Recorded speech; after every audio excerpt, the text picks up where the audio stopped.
I'm Ruth Hunter from RAP's Local Authority Support Team, and I'm joined today by two of my colleagues from the analyst team. So please welcome Lulu Waring and Pratna. Good morning. And especially special thanks to Pratna, who's joining us. She's on leave, so she's super committed, and she's actually on holiday in India. So thank you very much for joining us today. Thank you, Ruth. Just touching on a few housekeeping rules, today's session is being recorded and will be available to download from our website, just in case you want to reflect back or share with any colleagues. Everybody is on mute with the exception of the speakers, so please, if you've got any questions, and we hope you do, please use the chat function that we've established. You all know where they are, and we will share the slides after the session. So I'm now going to hand over to Lulu, who will talk us through the results of our last food tracker. Thank you, Lulu.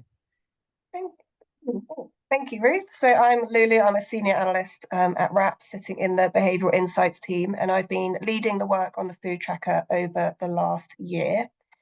So over the next hour and a half, we've got quite a lot to cover. So we'll start with the context to help us build a holistic picture of our research on food waste in the UK. So what we already know, drawing on some of the insights from the Household Food and Drink Waste Report published in 2023, and also some of our latest and soon to be published household food waste product focused research. The remaining of the focus of the presentation will be on the latest tracker results, where this research was live in June last year. So we'll start with the background and methodology to the food tracker, and then the key strategic findings. After this, we'll move on to the detailed findings, and we have kind of separated this out, starting with the wider context, so cost of living, food concerns and attitudes, and food waste outlooks. We'll then move on to competencies for buying and managing food, and record of food waste information and receptivity to ideas for change. Once we have all of that great context, we'll then kind of close off the results by looking at the self-reported levels of food waste, and also the results from our additional regression analysis, which we conducted for the first time ever last year. And that's given us a real hyper focus on our conclusions and recommendations going forward. Towards the end, we'll conclude everything. We'll go through the implications and recommendations. I then wanted to talk about the current action that RAP have on household food waste, give you an update on this year's food tracker, which we're currently working on and is soon to be going into field, and then talk through RAP's circular living segmentation model, and we'll have time right at the end for questions and answers. So starting with what we already know, so in the UK, we estimate that household food waste in 2021 was at around 10.7 million tonnes, and 60% of this came from households. Between 2018 and 2021, household food waste increased, and new data available through last year and this year will investigate this trend further. 74% of food waste is made up of edible parts, so food waste which could have been avoided. And the foods which contribute the most to this are vegetables and salads, meals, both homemade and pre-prepared, bakery and dairy and eggs.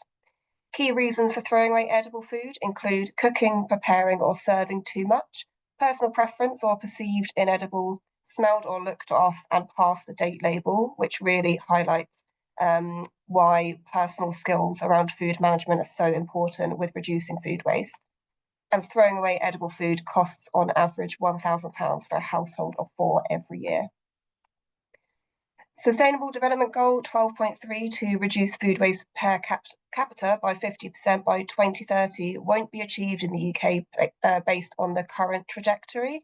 So you've seen some a lot of progress in operational food waste across the supply chain, which has been very impressive. But as we know, household food waste has proven to be more challenging to influence. And so it presents one of the biggest opportunities for change and to reach that 2030 target. Currently, most household food and drink waste in the UK goes into the general waste collection and either ends up in landfill or incinerated. And at present, round about half of local authorities offer a separate food waste collection service to residents. But we know simpler recycling will require that all authorities collect food waste from households on a weekly frequency by next year. And a considerable amount of work is needed to ensure both participation in the service and a reduction in household food waste overall. Key to achieving household food waste reduction is tracking and measuring citizens' understanding of and attitudes and behaviours to food waste and wider food attitudes and concerns. And this is where the results from the food tracker can be really helpful and valuable. The background for the food tracker is that it is an annual or twice annual survey of UK households that gathers evidence on food waste attitudes, knowledge and claimed behaviour. And a key part of the research is to observe whether citizens' self-reported levels of food waste, attitudes to food waste and recall around communications are changing. The tracker is adapted to respond to significant contextual events over the years. So in recent years, this was adapted to understand the impact of the COVID-19 pandemic, and in 2022 focused on the cost of living crisis. And some of these questions have been maintained throughout more recent trackers also. Most recently, the tracker had a very detailed focus on food management competencies, so our behaviours when purchasing, storing and disposing of food. And this is the first time that all 22 competencies that we ask about have been measured since 2022. And the use of time series data allows us to continue monitoring the broader context, examining how behaviours and attitudes which have been impacted over the years continue to change and then inform our activities in response to this. For the methodology for the online survey, this was conducted towards the end of June and start of July last year via an online panel. We have a very large, robust sample of 4,740 UK adults with responsibility in the home for food shopping or meal preparation. And we have quotas in place to ensure representative sample on age and gender, region and social grade. We do a significant amount of subgroup analysis, so sociodemographics, attitudes and behaviours, and RAP's circular living segmentation model, which I'll talk about at the end. The data is cut in thousands of different ways, and we will talk through kind of the key analysis and key results through this presentation. We also ask around 60 questions, so this gives us a huge amount of information and data to analyse. But we also conduct statistical significant tests to the 99% confidence level. For the methodology for the regression analysis, we have a lot more information on this within the report, but essentially it's a statistical model which estimates the relationship between response variables, so whether or not the survey respondent was classified as a high food waster, and explanatory variables. And the objective of this regression analysis was to identify the crucial factors that predict self-reported food waste levels. This was very kind of important to us this year because the tracker gives us so many areas where we might want to kind of target improvements in citizen understandings or citizens' behaviours. But as mentioned at the start, this regression analysis has given us a very kind of hyper focus, which has very much informed our recommendations and implications. I'll start with the strategic findings, which really inform the rest of the presentation. So for context, there is a lessening of influences that have been keeping food waste in check. So for food price inflation, cost of living, or concerns about food availability and recognition of food waste information to keep it in mind, these have decreased. And these, we believe, are early pointers towards citizens being less vigilant about the amount of food that they buy and then subsequently the amount of food that they waste.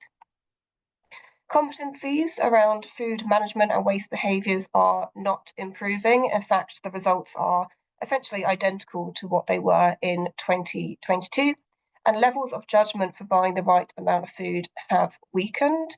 Overbuying was found to be a key weakness for both higher food wasters and not higher food wasters also. Recall of food waste communications is down and low by historical standards, and recall of love food, hate waste specifically has held at around 1 in 3 since 2022, so over the last 5 years. And because of these findings, self-reported food waste across the 4 key products is slowly inching up, it's slowly increasing, and around a fifth of food is wasted.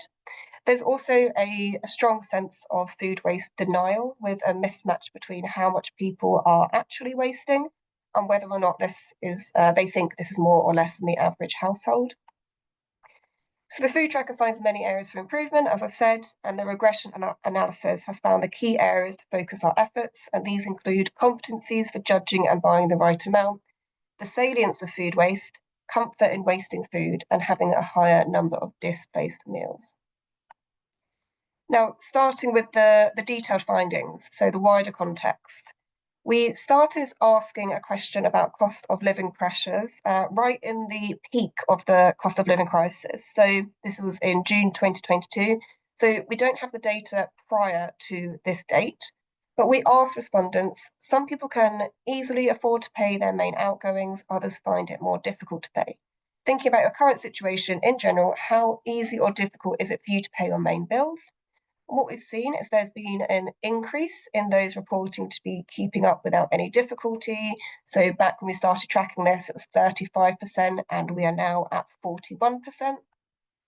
In line with this, those who are keeping up but struggling from time to time has decreased slightly, so down from 38% to 36%. Those who are in a constant struggle, again, we've seen a decrease now at 17%. And those who are falling behind with payments, very much kind of stable at around 4% since we started tracking. We then combine this group who are struggling a lot, so either those who are in a constant struggle or falling behind with payments. This is the lowest percentage since we started tracking, so 21%. However, of course, that still means that 1 in 5 citizens in the UK is still struggling a lot with household finances. Okay, so we have our first poll question here. So we asked survey respondents, which of these food issues, if any, are you concerned about? Now, from this list of food-related concerns, where do you think concern around food waste ranked? So we have the impact of processed foods on health, food prices, animal welfare, food waste, and the healthiness of food in my diet. So where do we think that ranked in out of those? These are the top concerns. I'll give people a few seconds. I do a countdown from 5. So 5, 4, 3, 2, 1. Let's look at the results. Okay. Most people going for 4th place. So let's find out the results here. So, yes, we give respondents a whole host of food-related concerns. Those were the top ranked. So here we go. Let's see where they rank. We'll bring up the June 2024 results first. So the most recent results. So food prices are comfortably always the top concern. 60% of respondents ranking that in their top 5 food concern. This was then followed this year by the impact of processed or ultra-processed food on health. Food waste was actually joint third with the healthiness of food in my diet and animal welfare. So anyone saying third was right, but I suppose technically 4th and 5th could be correct as well, as it's joint third. We then have a whole host of other issues, as I've said. So we've got microplastics entering the food chain, hormones, steroids, antibiotics in food, the amount of food packaging, etc., etc. When we bring up the results from November 2023, which was the previous survey, we can see no huge differences, but there are a few which are worth noting. So, of course, we have this food prices right at the top. Now, those who are ranking in the top 5 food concern, it has dropped by 4%, down to 60%, probably linked to that percentage of people who are now reporting to be keeping up with household finances without any difficulty. We also see towards the bottom, those who report being able to afford enough food for myself and my family has also dropped 4%. And we've got the availability of food in shops, which is also down by 4%. The most notable increase is right at the top. So the impact of processed or ultra processed food on health is up 3%. So it's not a huge difference. But what this means is that concern has now outranked food waste. And we see this across Northern Ireland results as well, and I believe in Wales as well. So people are now more concerned about the impact of processed food than they are on food waste. I'm just going to talk about a competency related slide, because it does also relate to food costs, and then we'll come more on to competencies in a few slides. But what we found this year is that there is a persuasive association with food inflation and citizens' perceived ability to judge and buy the right amount of food. So we'll bring up food inflation first, and this is data from the Office of National Statistics. And we can see that food inflation between November 2022 through to November 2023 was at its highest. Now, when we plot against this, this is the percentage of respondents who judge themselves to be weaker, being able to buy the right amount of food. And essentially, we ask respondents to rate themselves on a scale of 0 to 10, how good or not they are at their ability to judge and buy the right amount of food. And RAP consider any score less than 7 out of 10 to be weaker. So this is the percentage of respondents scoring themselves less than 7. What we can see is that when food inflation was at its highest, there was a decrease in the amount of respondents reporting to be weaker at being able to buy the right amount, and hence an increase in those who were stronger or better at being able to buy the right amount of food. Where food inflation has decreased more recently, so in June 2024, there has been a slight uptick in the amount of people reporting to be weaker. So it went up from 17% in November 2023 up to 20% in June 2024. So this is the first time we've seen this uptick in the last few years. So we believe there's this persuasive association between food inflation and ability to buy the right amount. But we do need continued tracking of the data to confirm whether this is a trend or not, and that this will be something that we're looking at this year. And essentially, the key takeaway from this slide really is that when food costs more, people are more careful and considerate about what they're buying, and potentially wasting less food as a result of that. So back on to the wider context questions. So we ask respondents to what extent do you agree or disagree with the following statements? And the figure shows the percentage of UK citizens who agree. So where food has come from and how it has been grown are very important to me. This has been very stable over the years. So now half of respondents are agreeing with that. For price is the main consideration when I'm shopping for food. Again, very stable, around about half, agreeing with that over the last few years. Those who agree that they're comfortable not using up all the food that they buy. Now, this is at 11%, and this does remain suppressed from June 2021, where it was at 22%. So the levels of agreement are very low here. But it's thankfully low, but it's worth pointing out that although this group represents a small number, they are contributing significantly to the amount of waste, perhaps unsurprisingly. And then for those who agree they tend to go for premium rather than standard goods or services, that's again very stable, round about 2 in 5 over the last few years, agreeing with this. We also ask, outside of food more generally, a number of questions related specifically to food waste. So again, to what extent do you agree or disagree with the following statements? So starting with the kind of higher conceptual level recognition of the issue. So food waste is an important national issue. Fairly high levels of agreement over the last few years, or even since we started tracking it actually back in 2018. We now have 86% of respondents agreeing with that statement. And following this, we have everyone, including me, has a responsibility to minimise the food they throw away. Even higher levels of agreement, so 92% of people agreeing to that, so almost universal. So these are the kind of higher conceptual level recognition statements. We then have some more personal statements though, and this is where it gets a bit more interesting. So minimising my food waste deserves to be one of my top priorities. We can see that the level of agreement drops quite significantly, down to 72%. And even more so for I have been making more of an effort lately to reduce my food waste. That is even lower. So that is now at 63%. So there is quite a notable gap between the higher recognition of food waste as an issue kind of for everyone, and then that recognition of food waste as an issue for them personally. So yeah, very interesting result there.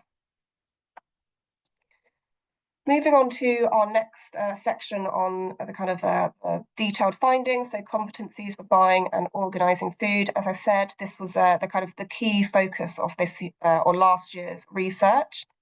So there's about to be quite a lot of information on screen, but I'll talk through what all of it means. So the reason we are so interested in competencies is because we know that food waste, to target food waste interventions or to reduce food waste, you need to look beyond attitudes and outlooks and really consider the importance of personal skills.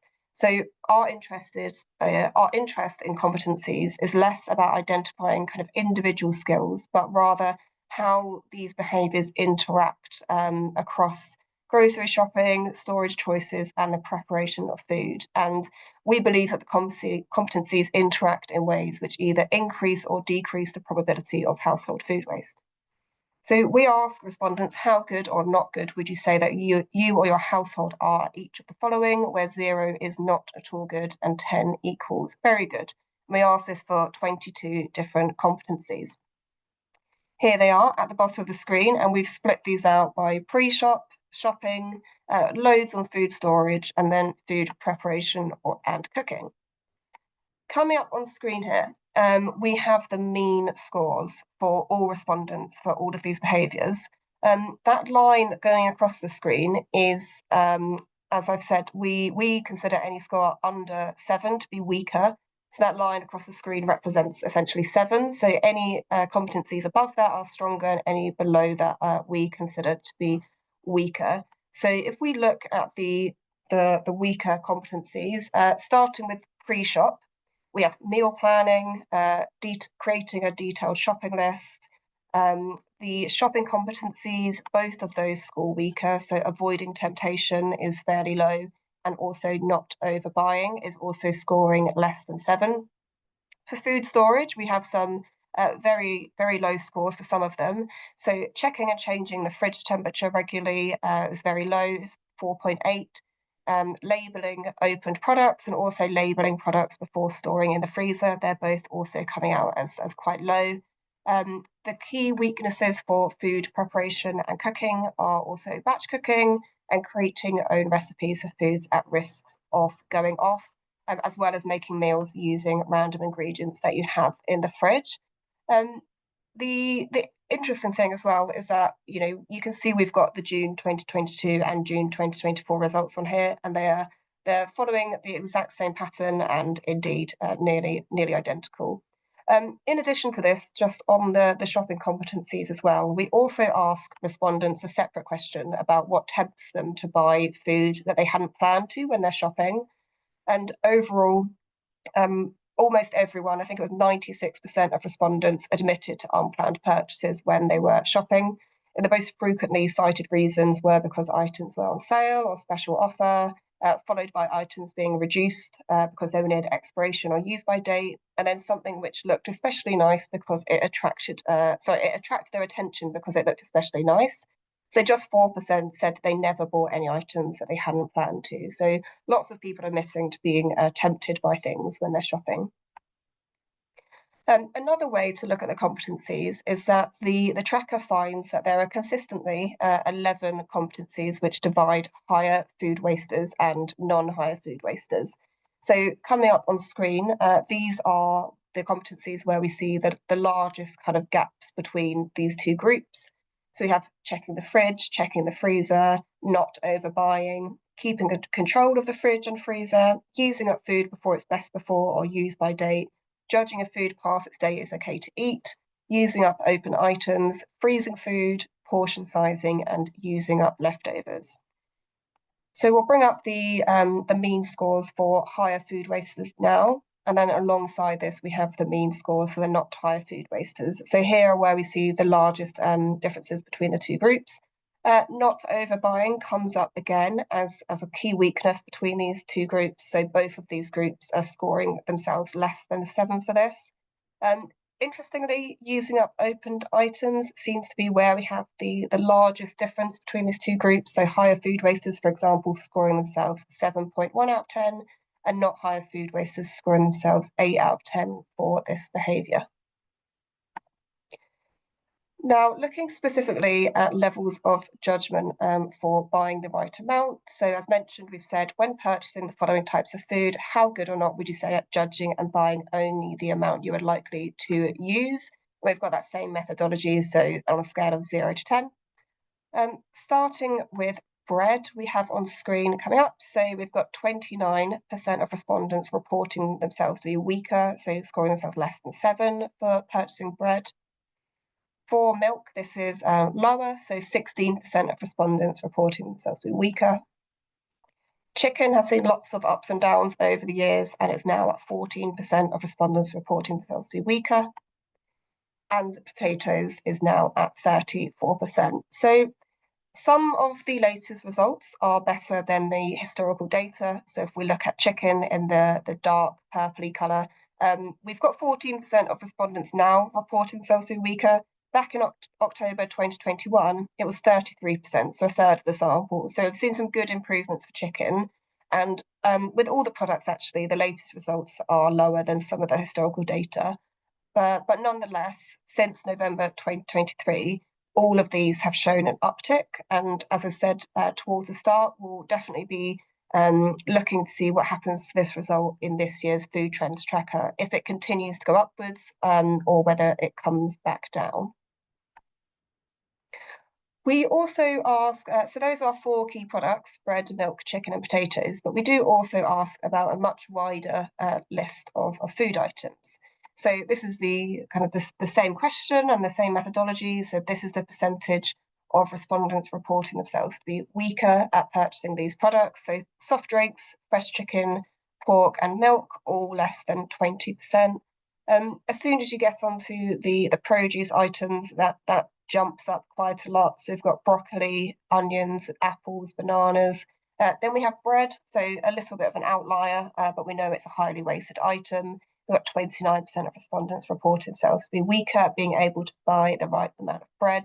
And then carrots and potatoes. So potatoes is the key weakness here.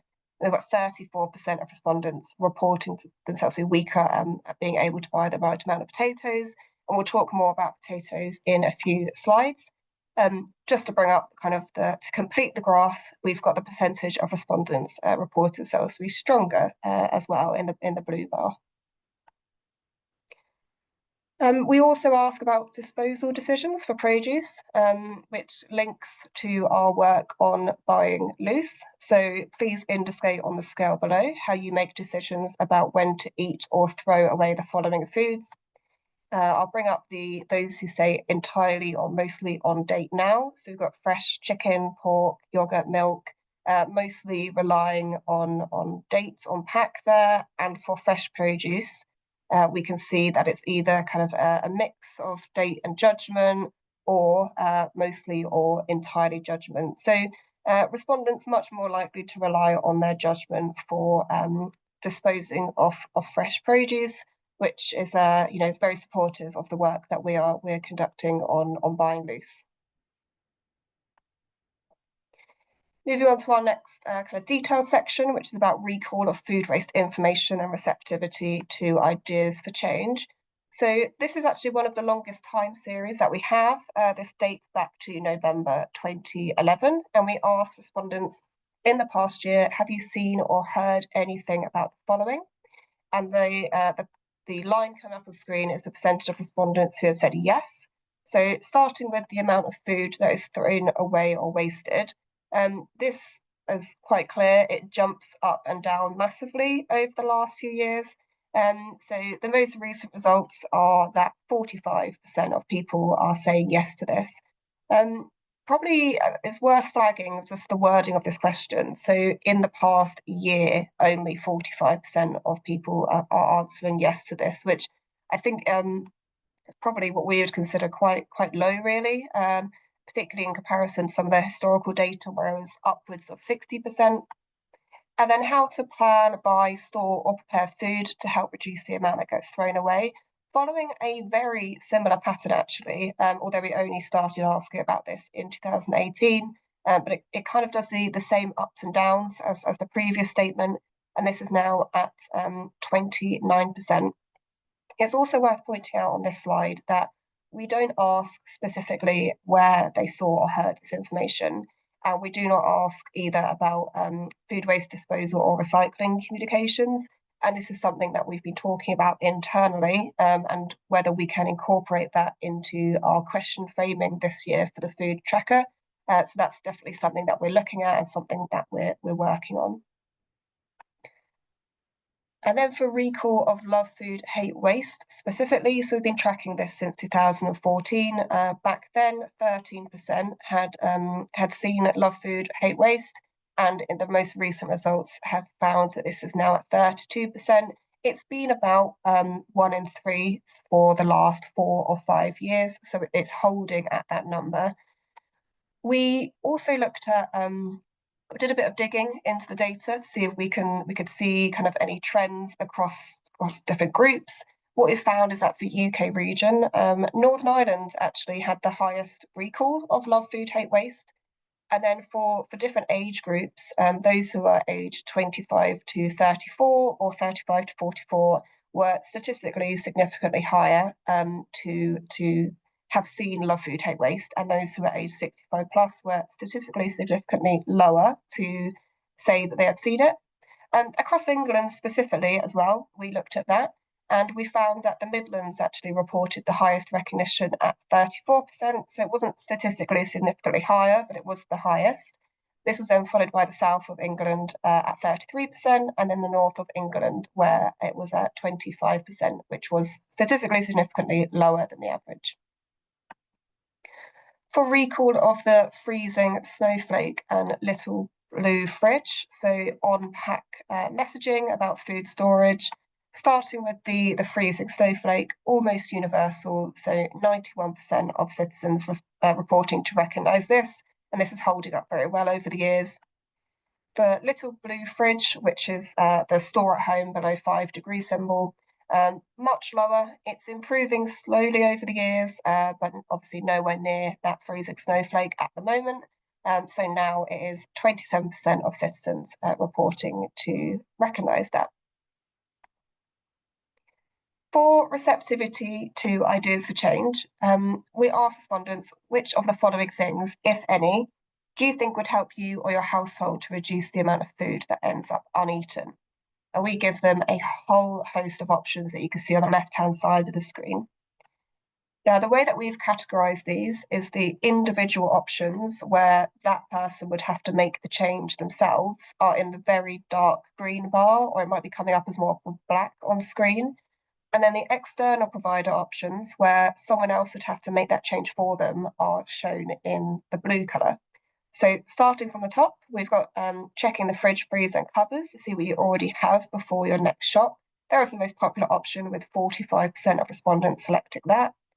Grocery retailers providing more choice of pack sizes follows, with 41% of respondents selecting that. And that was by far the most popular external provider option, as you can clearly see. Moving on to the next most popular, which was keeping the fridge and freezer organised and under control, so things that go missing, was 40%. Meal planning for the week ahead, 40%. Keeping track of items that have been opened, so need to be used up quickly, 39%. Using a shopping list, 38%. And sticking to your shopping list to avoid being tempted, 37%, etc., etc., etc., all the way down. This is obviously it's helpful when thinking about kind of planning for any interventions or any campaigns that we might want to deliver. It's also helpful because some of these match up very nicely to that competency slide, which we showed a few moments ago. So, for example, meal planning was mentioned as a weakness on that competency slide, and it's also one of the most popular options here on this slide. And using a shopping list as well very much matches up to that competency slide. Checking your inventory, so checking fridge, freezers, cupboards, they were also coming up as weaknesses, particularly for higher food wasters on that slide a few moments ago. So we've got kind of a whole host of options and a whole host of quite popular options to choose from. And importantly, 88% of the sample selected at least one of these. So this was a multiple choice question. just 12% said none of these. So people are very kind of open to ideas to help them reduce their food waste at home. Coming up to the final kind of detailed section on self-reported levels of food waste, which I know is one of the most important things that this survey tracks. So we've got another poll question. So out of the following items, which of these foods is the most wasted in the UK? So if we can have the poll question come up in a moment. So is it milk, bread, chicken or potatoes? Which of these items is the most wasted across the UK? You might have been able to guess the answer from some of the results that we spoke about in terms of ability to judge and buy the right amount. So I'll just do another 5 seconds. So 5, 4, 3, 2, 1. Let's see what the answers are. Okay, it's a bit of a split between bread and potatoes. A couple of votes for milk as well. Let's see what the tracker thinks. We go on to the next slide. So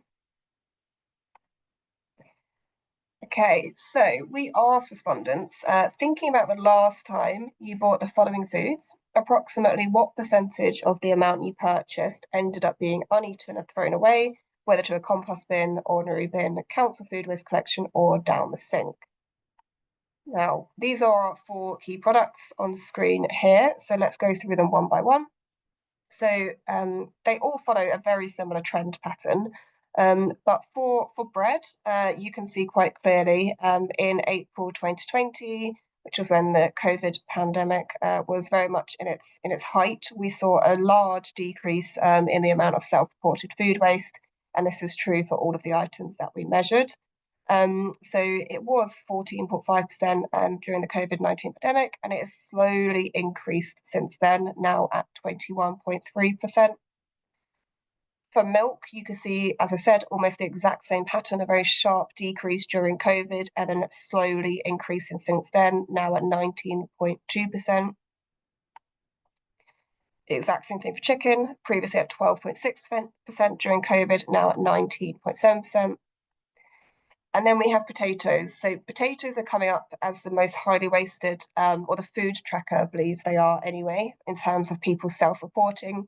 So lows of 15.2% during COVID and now up to 22.6% in June 2024. So the tracker thinks that potatoes are the most highly wasted item. Something to mention on potatoes actually is we do have a new report coming out in the next few weeks, looking more specifically as the product focused report, which does measure different items, and that report actually thinks potato waste is around 46%. So quite a large difference to what the food tracker thinks it is. Obviously, there are differences between kind of actual measured waste and then self-reported waste. One of the key reasons we think there's this discrepancy is WRAP consider potato skins to be edible, whereas we believe some citizens don't think potato skins are edible, which might mean that they're kind of answering this question on potatoes in a slightly, we do specify in the question framing, including potato skins, but we think it's potato skins which are potentially making up this biggest discrepancy between self-reported and measured waste. And yeah, that report will be coming out in the next few weeks. So we'll take the average of these products then. And again, it's the exact same trend patterns that drop in April 2020. And now at June 2024, we have 21%. If we combine all of those figures, 21% on average are being wasted. And the amount of higher food wasters in the UK is now at 27%. We have another poll question coming up. So which of the following age groups do you think are the highest food wasters in the UK? So those who are aged 18 to 34, those who are aged 35 to 44, those aged 45 to 54, or those who are aged 55 plus. Which do we think are the highest food wasters across the UK? And again, I'll give it a 5-second countdown. So 5, 4, 3, 2, 1. let's see what the results are. Okay, most people going for that younger age group, 18 to 34, and then a few 35 to 44, and a couple for the 55 plus. Let's find out what the results are. So, anyone who answered 18 to 34 or 35 to 44 were correct. So, the graphs on the screen here represent each of these subgroups who are reportedly higher food wasters. The UK average is 27%, which is shown by that line going across the screen there. Anything in the kind of navy blue is in line with the average. Anything light blue is statistically significantly above, and then purple is statistically significantly below. So there's no association for gender. For age, there is an association. So younger age groups are more likely to be higher food wasters. This is also related to the presence of children at home. So every year we consistently see that if you have children at home, you are more likely to be a higher food wasters. And for social grade, we found no association. Worth pointing out here, though, is that our eyes are always drawn to those higher figures, the higher percentages, that they seem to be kind of most interest. But it's always worth remembering that even those which are below the average, so for example, if we look at children at home, 25% of people with no children at home are higher food wasters. So yes, that's below the average, but it still means that 1 in 4 people in that group are higher food wasters. So always worth remembering that food waste is occurring across all of these groups. It's just some are more likely to waste more than others. There was also in the data a clear association between food waste and what we've called convenience shoppers. So we ask where people purchase their groceries, and similar to the previous slide, we've got the average shown by that line across the screen. Anything above the average is in that light blue. So those who use click and collect, for example, 38% of those people were classified as high food wasters. We actually did some digging into this data specifically and found that those with children in the home, especially young children aged 3 or under, were more likely to use click and collect in the data set. And we already know that from the previous slide, the presence of children at home leads to higher amounts of food waste. So this is potentially why click and collect is coming up here. If we look towards the right-hand side of the screen, so we've got those who use a fruit or veg box scheme, those who use subscription delivery companies, and food sharing apps. Those are all over-indexing as well, which was very much of interest to us to try to work out why they were, because some of those could be seen as food waste avoidance, so food sharing apps, for example. Now, some of the sample sizes were very small for these groups, so we couldn't really say why this was happening. It's something that we will continue to look at, but at the moment, it's kind of an interesting finding. However, we can't really conclusively say why these groups are over-indexing and having more food waste. So there's also a strong association with specific behaviours and higher amounts of food waste. So the graphs showing the exact same thing, and the line across the screen representing the average.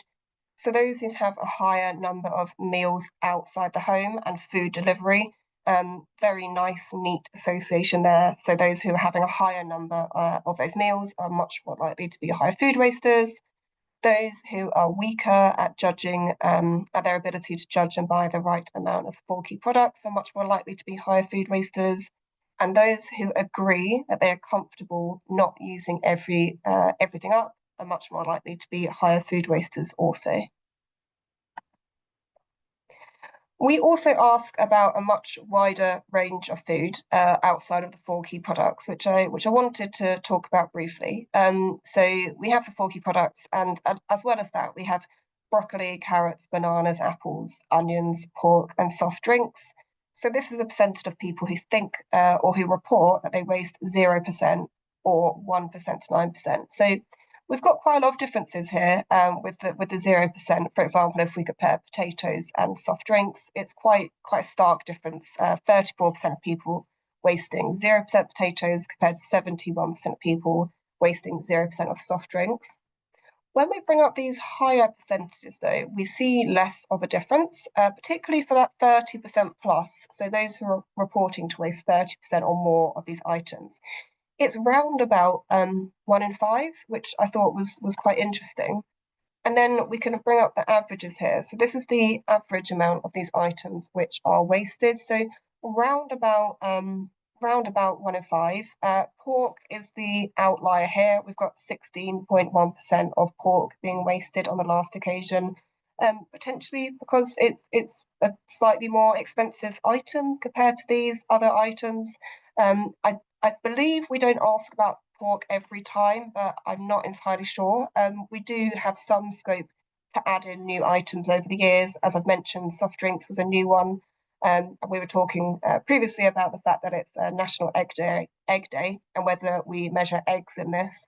And we haven't recently, so that might be something we want to kind of incorporate into this year's food tracker as well. So we've got another poll question coming up, and this is actually my favourite question in the whole food tracker. So what percentage of people think that they waste less than the average household? So we've got 22%, 41%, 78%, or 89%. So what percentage of people in our survey thought that they wasted less food than the average household? And I'll do a 5-second countdown again. So 5, 4, 3, 2, 1. Let's see what the results. Okay, a bit of a split. So most people going for 89%, followed by 78%, and then a few for those lower numbers. So let's see what the results are. So the question is, compared to the average food thrown away by other households in the UK, how much food do you think you throw away? Your best estimate is fine.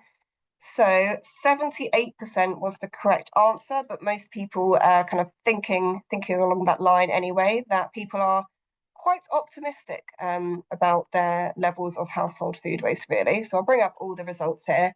So we've got much less than the average is 51%, a little less than the average, 27%, etc., etc.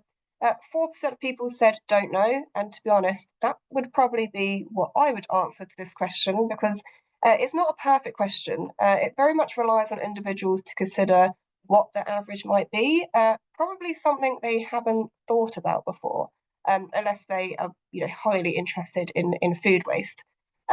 Could also be influenced by their social circle as well as their living circumstances. And it's one of my favourite ones because people are just extremely optimistic about their results, which obviously we know is not quite the case when we look at all the other results as well. We also ran this question for the first time in the US last year, and we saw much higher levels of it's a mix of optimism and food waste denial, actually, I would say. So even in the US, they had much higher levels of food waste, but much more of them thought they wasted less than the average household. The interesting thing about this is it's quite clear, if 78% of people think they waste much less than the average household, but around a fifth of food is wasted on average, there is this denial, there is this mismatch between kind of perception and reality. And this is really a kind of key focus for RAP at the moment, because if you don't see yourself as being part of the problem, if you don't see yourself as having a problem with food waste, then you don't see yourself as part of the solution either. So we think there needs to be more work done to increase the salience of food waste as a personal issue across the UK. And there remains the opportunity to remind people that wasting a fifth of food, while it's technically the average, isn't kind of acceptable. It's still a high amount of food waste. So yes, 27% of citizens in the UK having higher levels of food waste, yet only 5% think they actually waste more than the average citizen. So this is also an area that I would like to kind of keep in this year's food tracker and potentially dig into a little bit deeper as well. So I will now pass over to my colleague Pratna. Thank you, Lulu. Hope I'm audible. Is my voice okay? Yeah. Mm-hmm. Yeah, thank you, Lulu. So as mentioned by Lulu earlier, for the first time this year, RAP conducted an additional analysis of the food tracker data in the form of regression analysis. So, what is a regression analysis?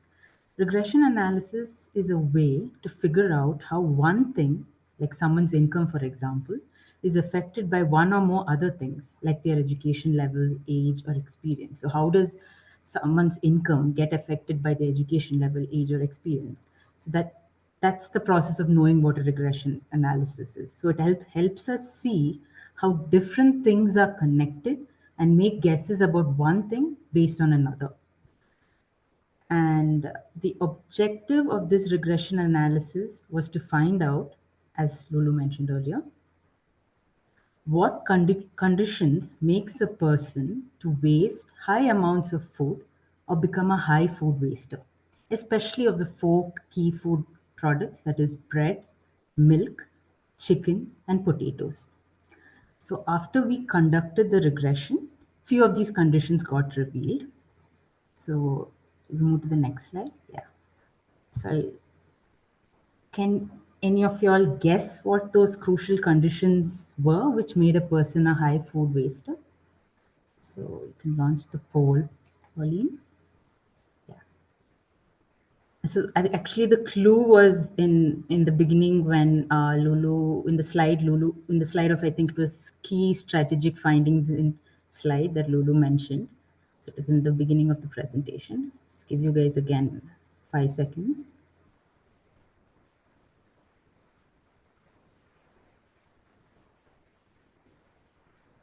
Yeah, I think good to go.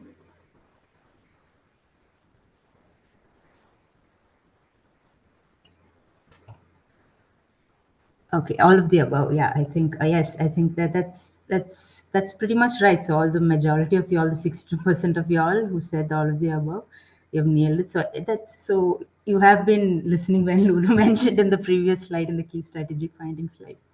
So let's have a small drum roll as I reveal those conditions in the next slide for all of y'all. And so the conditions that make a person to waste high amounts of food or become a high food waster are their living circumstances, which fall under socio-demographics, their attitude towards food, especially to how they perceive to the attitude, I am comfortable not using up all the food I buy, and their frequency of having displaced meals. So, for those of you who don't know, displaced meals are those meals that are not cooked or eaten at home. So, any meal which is not cooked or eaten at home is a displaced meal. So, these two items, that is, attitude towards food and displaced meals, come under indirect factors. And lastly, people's competencies around pre-shop competency of making a meal plan for the week ahead, the shopping competency of judging and buying the right amount of the four key food items, and few other storage competencies mentioned in the slide. You can take a second to read those competencies, second or two.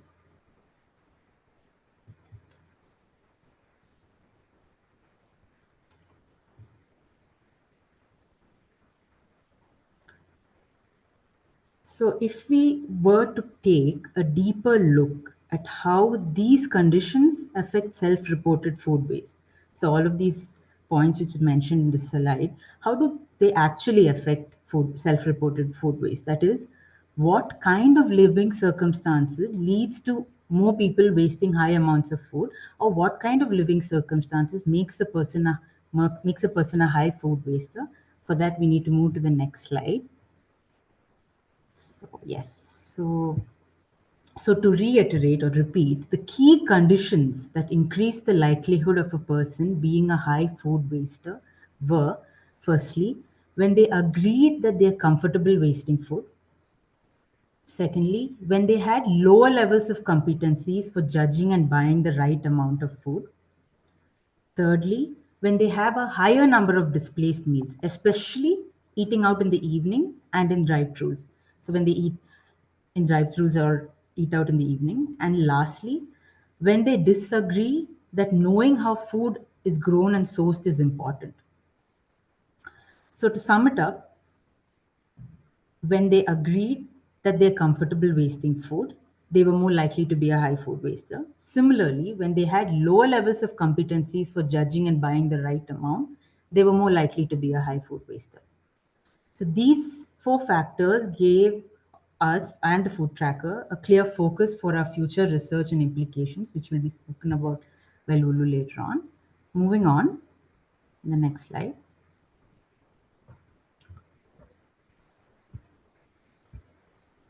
The regression analysis also showed few other conditions that predicted the likelihood of a person being a high food waster. And these were lower levels of competency for keeping the fridge under control so that food doesn't get lost or not used, which is a storage competency. And again, secondly, lower levels of competency for using up or finishing off packages which have been opened and partly used under the storage competency. And thirdly, lower levels of competency for freezing food or making use of the freezer, yet again, a storage competency. And lastly, the socio-demographic characteristics of living on their own as compared to living with their parents or family. So if a person lived on their own as compared to living with their parents or family, they were more likely to be a high food waster. So that is from my side. Over to Lulu for the rest. Thank you. So, to sum everything up before we go on to recommendations, concern about food prices and availability are decreasing. And recall of seeing food waste communications is down and low by historical standards. The gap between a higher conceptual level recognition of food waste as an issue and personal recognition of the issue is increasing. And levels of competencies around reducing food waste are not improving. And all of this means that self-reported levels of food waste are increasing, but thankfully, nearly 9 in 10 citizens identify something they think would help them reduce their food waste. So our main recommendation is more focused towards businesses and also focused towards ourselves at WRAP. And it's all around competencies for judging and buying the right amount of food. I feel like I've said the word competency probably about 100 times during the last hour, but this was really the key finding that came out. So what we would like to do is foster an environment that empowers citizens to make informed decisions about purchasing the right amount of food. And this could include enabling better access to loose produce, introducing smaller pack sizes at comparable prices, curbing in-store promotions that encourage over-purchasing, for example, impulse-driven multi-buy offers, especially on highly wasted items, and enhancing individual citizen skills in meal planning and portion estimation. We came up with these actionable next steps, so pilot initiatives like scaling back multi-buy offers and promoting smaller, flexible portion sizes. This is also very much linked to the regression analysis where we found that people who lived on their own were more likely to be a high food waster. So flexible portion sizes could be very helpful for those individuals. Want to develop educational campaigns emphasising practical shopping tips, such as making a meal plan, creating shopping lists, and what the right amount of food to purchase is for their household, and measure the impact of these interventions on purchasing behaviour and food waste levels. And then also to explore the role that UK policy could play in creating the context in which change is possible. For attitude to food and food waste more generally, we really want to work to increase the salience of food waste as a personal issue for individuals. So there's the potential to utilise the food caddy collection service with further research to understand what interventions, so for example messaging, would improve the salience of food waste and ways to reduce it. Actionable next steps for this would be to use existing insights to develop behaviour change interventions and messaging that can support the impact of food waste collection on both participation in the service and deliver reductions in overall household food waste. And then ahead of separate food waste collections rollout next year, pilot these interventions to assess the impact on participation rates and overall food waste, so findings may be incorporated into communications and service change guidance and toolkits. And this is something we're already working on. For comfort wasting food, as we saw, this does represent a small group of individuals, but they are kind of contributing significantly to the amount of food waste. And we would like to investigate why some citizens are indifferent to food waste and identify motivational levers to shift their attitudes towards valuing food. And actionable next steps for this are to inform approach or strategy across stakeholders, including people, partner, and policy, and undertake both quant and qual behavioural insights research to explore the psychological and contextual factors that normalise wasting food, and then develop interventions that align with intrinsic and extrinsic motivators to reduce food waste comfortably. And finally, on displaced meals, this came out quite strongly both in the food tracker and the regression analysis, as we saw. So we would like to deepen our understanding of displaced meals and their contribution to food waste, and examine how this behaviour interrelates with competencies for buying and planning the right amount, as well as people's comfort in wasting food, because these three were all very much connected to one another. Actionable next steps for this would be to conduct mixed methods research to identify the primary drivers of displaced meals, so social plans, changing appetites, unexpected events, etc., and then design and test interventions across stakeholders aimed at minimising displacement through better planning aids, such as meal plans. Briefly on household food waste, so RAP's current action on this. So how does this relate to other work that we're doing? So the insights from the food tracker and strategic findings are directly informing our work on household food waste prevention. So as you'll know, we have a whole host of work and various activities aiming to reduce household food waste. And on screen highlights a strategic approach to behaviour change under two overarching principles of changing people on the left-hand side and then changing for people on the right-hand side. And this includes Food Waste Action Week and citizen engagement activity, policy work, selling loose, changes in the retail environment, such as best practice labelling, pack sizes and pricing, etc. So obviously for today, very importantly, the tracker highlighted a high level of food waste denial amongst citizens. And evidence suggests when people are aware of what they're wasting, it can then prompt them to do something about it, which results in a reduction in the amount of food that is wasted. And then things like campaigns and on-pack messaging can become even more effective. So the rollout of separate food waste collections in the household and businesses, of course, are considered a key moment of transformation for food waste reduction, driving action to increase the amount of inedible food that is recycled and then reducing the waste of edible food. So we have a really important moment in which habits will be interrupted and new habits formed, which rarely happens, and it is a big opportunity. So we're already working with local authorities to establish the most effective mechanisms to drive prevention alongside the rollout of household food waste collections. Alongside this, we're also planning for a collective national mission. So this is where RAP are convening a group of pioneers to co-create a programme of action to drive a national mission built on people realising how much they're wasting and then being provided with the tools and motivation to act on this. We think this could be very transformational and also help to foster a sense of shared responsibility that everyone is wasting food and we can all take action on this. Finally, as we said, judgment on buying the right amount has weakened. So we want to emphasise the need to promote buying loose produce. Our latest Food Waste Action Week in March focused on this, which helps citizens to choose what they need and then bring further awareness to food waste and prevention.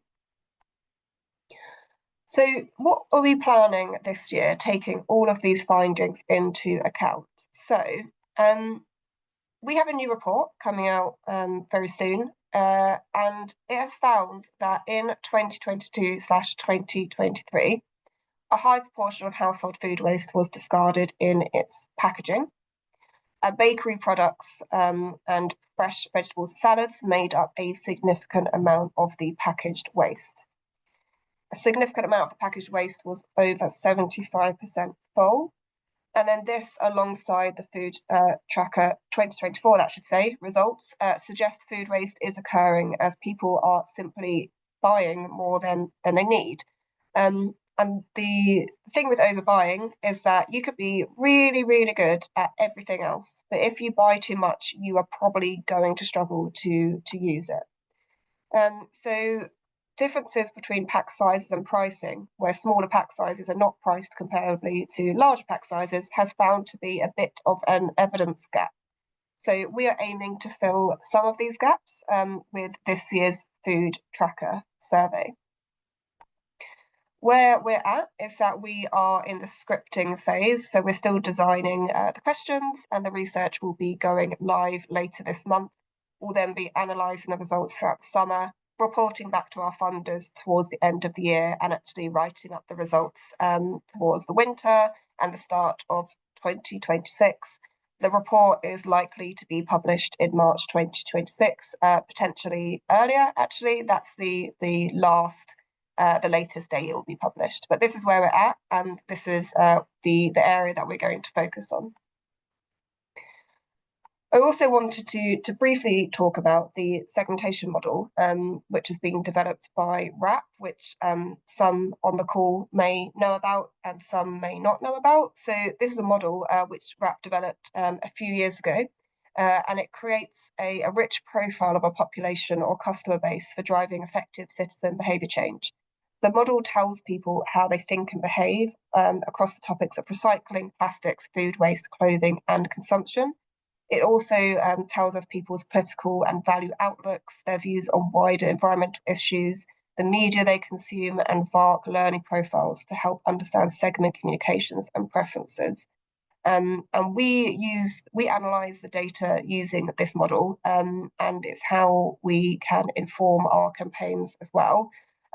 We previously have not published too much on this because the segmentation report itself wasn't published, but this has now been published, so we could report on that this year.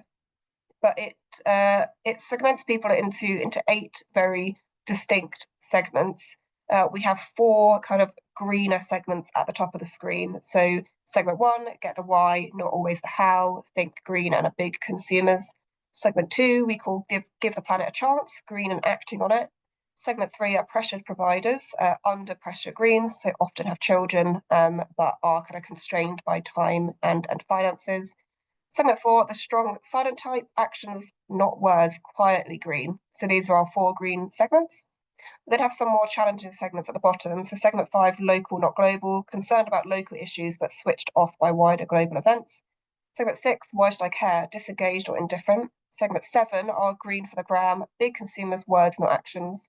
Segment 8, got the actions, different motive, climate rejectors, but acting sustainably. The reason why I wanted to talk about this today is because we've done some kind of initial data analysis on the segments and the food trends tracker data, and it's not in the report, and more work needs to be done. But what I wanted to show you is that when this segmentation was obviously with a survey, it's only kind of a snapshot in time. That survey is kind of only true for that moment, and people will answer questions in different ways as time goes on, as they change, they age, their circumstances change, etc. But when I was really taking a look at this data to understand, well, why is food waste changing? Could it be, why is food waste increasing? Is it anything to do with kind of the wider societal changes, for example? And what we found is that segment 6, which is one of the more challenging segments, has actually increased over the last couple of years. So I'll talk through the 2 largest segments quickly. So segment 3, which is a greener segment, these are the pressures providers. They're one of our largest segments alongside segment 6. So these people really care about the environment. They have a global outlook with regards to social issues, and social justice is important. They are very environmental, but they're often busy and have young children, and they find themselves under both time and financial pressure. So they're a large group, but they are wasting actually, on average, less than the average. So, for example, 17.5% of 4 key products versus the UK average of 21%. When we look at segment 6, this is the one which should be of most interest, certainly at RAP and maybe to others on the call as well, because this is those who we call why should I care? These are the group who are disengaged within society, and they are least likely to consume either traditional or digital media, focused on mass market purchases, into fast fashion, have high levels of product consumption. They tend to purchase and dispose of products frequently and feel indifferently about many social issues, including climate change. Now, this group is wasting 29% of the 4 key products versus the UK average of 21%. And when we look outside of all the products we measure, they are consistently wasting more than the average. And this group wastes the second highest amount of food compared to other segments as well. So I thought it was something worth mentioning, that this is a kind of a group of people or attitudes which are potentially increasing across the UK, and it might be worth considering when we're thinking about kind of how we present our communications, that they're less likely to use digital media, for example. So things like kind of physical assets which are delivered to the door might resonate better with that group compared to those who are using social media more. So that was just an initial analysis of the data. But we do have time for a Q&A now. Ruth, would you like me to stop sharing my screen for this? Yeah, that would be brilliant. Thank you, Lulu. Thank you, partner. Excuse the pun, but there's lots of food for thought that you've presented, lots of data, and I recognise that for some people joining the call, that was a lot of information to digest. So please do pop any questions that you may have in the chat function. We'll just quickly run through. The first one is that Joe is assuming that all this data has already been published, and that is correct, isn't it? A report has been published. Yeah, all of that is in the report. Checking that she's okay to share some of the stats that you've talked about today on social media and so forth. That's fine, isn't it? Absolutely, please do, yeah. Perfect, okay. And I think we had one at the start, which partner answered, but just for the benefit of everybody, can you maybe just explain how you screened for high food wasters versus not high food wasters? Yeah, of course.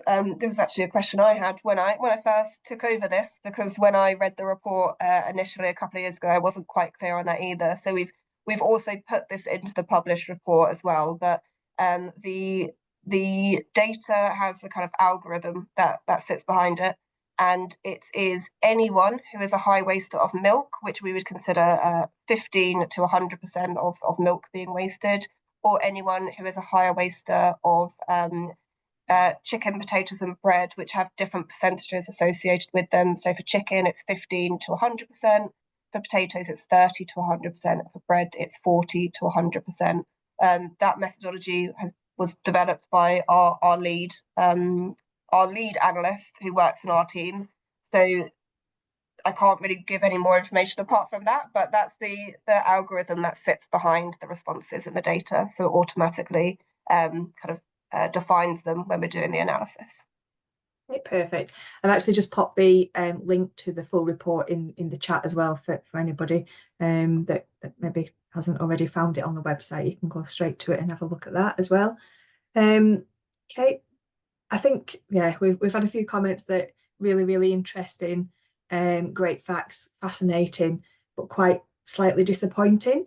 And I've sat here as well reflecting on my own personal food competencies while we've been talking. And yeah, I feel quite ashamed that there's quite a few that I and my household can improve upon. And it's sort of, well, if I'm not sort of being as diligent as I can, how can we sort of make a difference and encourage all citizens, all households? Yeah. We quite often overcook, so we'll freeze it and then we're not organised and forget what's in there and don't use it. So I think there's some, yeah, definite. I'm sure that I'm hoping that I'm not the only one on this call that can see themselves in some of these results. Yeah, well, it is interesting because I feel exactly the same.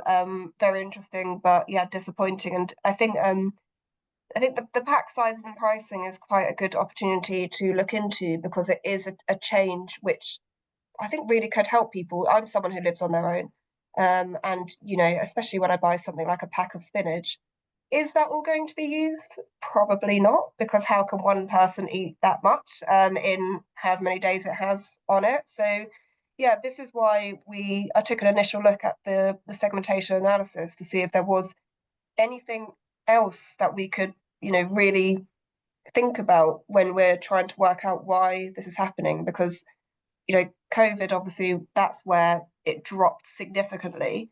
But what we don't want is it to go above those levels again. And it's looking like that is the trajectory. That's why I thought it was interesting looking at segment 6, because maybe, you know, it's got me to think wider, where we're so bombarded with information constantly that, yeah, food waste probably isn't front of mind, which is potentially why people are switching off from certain issues. But yeah, it'll take a lot more kind of detailed analysis to work out whether that's actually something which is happening or just a theory, really.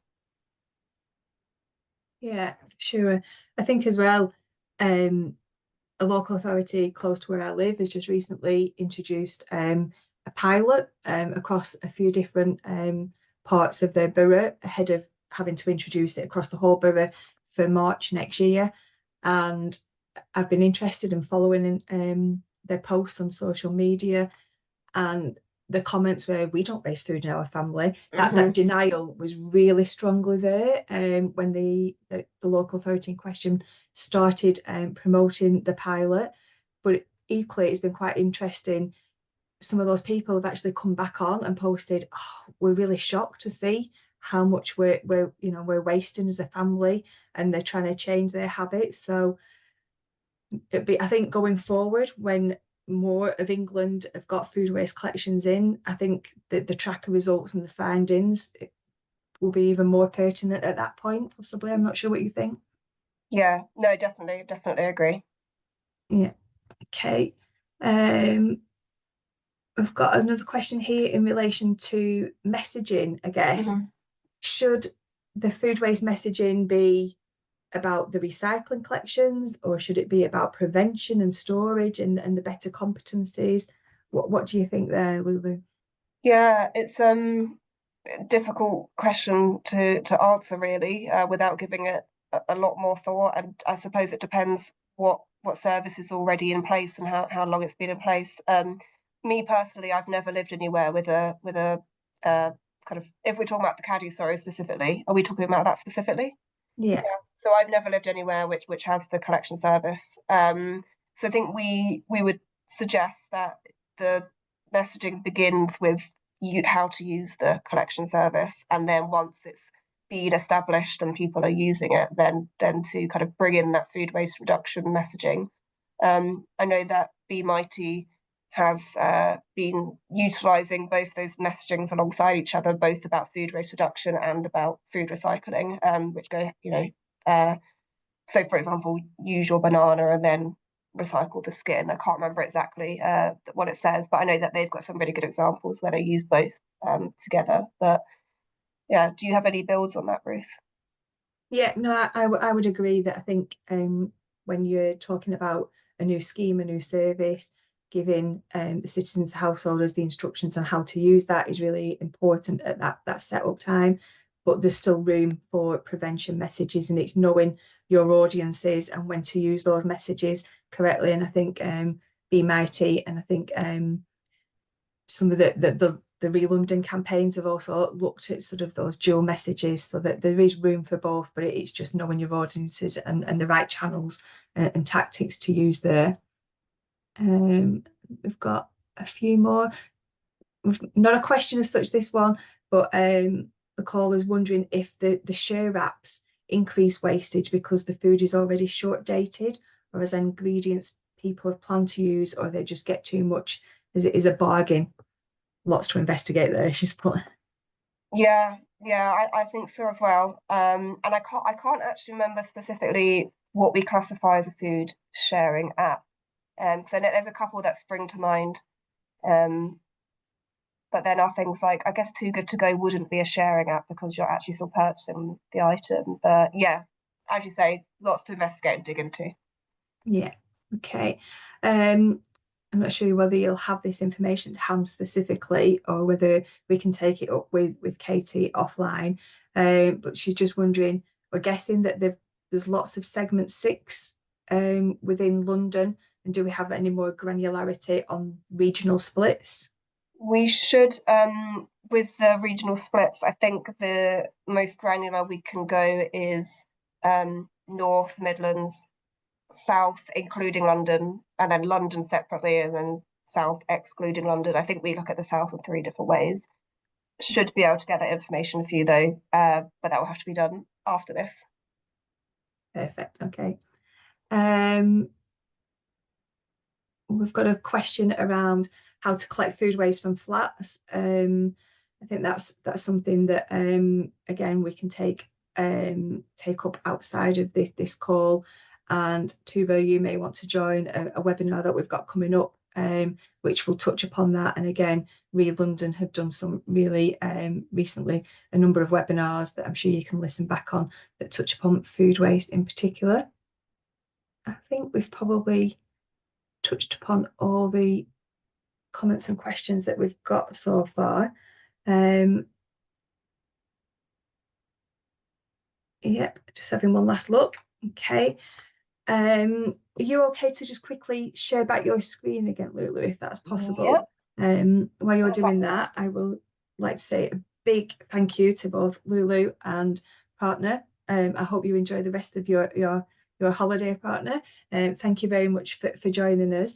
We hope that you have got lots of useful information that you can take away to consider locally how you might apply some of this information to your communication messages that you're planning with citizens and wider stakeholders. And just to make you aware, we've got some more webinars coming up. One on the 23rd of June, which again is sort of food related, and it's with Essex officers from Essex County Council, and they're going to be talking through some food waste interventions that they've done with the waste collection authorities to try and increase the participation and capture of the food waste through their food waste collection schemes. And on the 16th of July, some of our colleagues will be running through our new and updated Carbon Warm 2, which is some metrics for measuring carbon waste and resources. So that'll be a really useful webinar for joiners. And you can you can register for both of those on the upcoming webinars page, and we will have more released in due course. Next slide, please. And yeah, just an opportunity that the Rescue Me Recycle toolkit that we actually launched in Recycle Week last year, that is an ongoing asset that you can use all year round. We are adding to that through different seasons where the characters of Fitz and through and the different ones have got updated seasonal assets. So please do take a look at the toolkit so you can continue those messages and tell the journey of those recycling materials to help raise awareness and not just raise awareness, but let people know what is happening to those materials as well. And finally, if you have any further questions from today's webinar or any other aspects that you're looking for support on, whether that be communications or operations, please do drop us an email at la.support@rap.ngo, or we've all got the same email protocol, so it could be sally.wilson or ruth.hunter. So please do, if you have any follow-up queries, drop us a line and we'll do our best to help. And just to recap, today's webinar has been recorded. It will be available to download. I will send out the copy of the slide decks and the link to the report as well. So one big final thank you to Lulu and partner for joining us today. Really appreciate your time. We appreciate that there's been a lot of data and a lot of information shared. So if there are any questions, please do come back to us, and hope you enjoy the rest of your days. Thanks very much. Thank you.